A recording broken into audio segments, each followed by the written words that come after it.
understanding of the learning pyramid is really, it's a big visual pyramid, and it's really important to uh, understand how it's broken down. We start at the top of the tip, which is what we call the traditional and passive learning. And then as you move down the pyramid, you move towards the more active and where the most of the learning happens. So we move with our percentage as well, where we start with 5% using lecture, and when students are practicing by doing, or when they teach others, when they teach others is when they do most of their learning.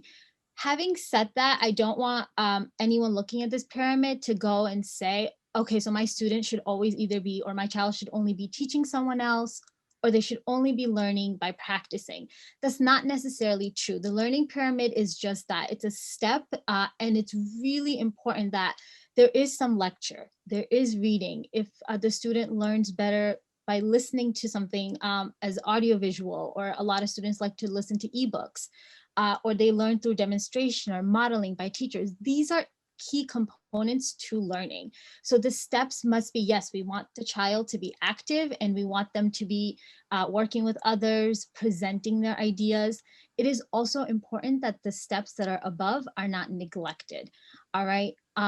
And with these pyramid studies have shown that, varying your study methods and materials. So whether you are diversifying through lecture, through discussion with others, these are skills that are really important for retention and recall of the information. If you only have it for a test the next day, or you only retain information for that school year, it's not useful information. So when we look at our learning pyramids and we learn to give our students different ways and different ways of learning and learning experiences, it really, really helps them move forward and gain skills that they can now use years from now, whether it's in college, high school, post college, wherever they would like to go.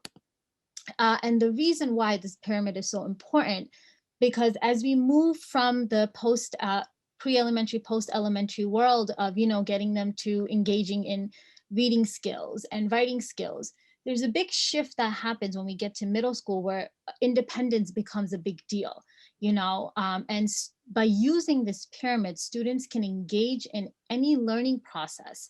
And rather than sitting back and being passive learners, it gives them personal responsibility, right? So they start to understand what it is that they need to evaluate. And that's one of the big things when we move to reading or vocabulary or writing with middle school, it's to kind of start letting go a little bit, and how can they start understanding what it is that they're doing. And it's all about having them, become young adults and start control of their own learning. And as I've said before, it creates lifelong learners.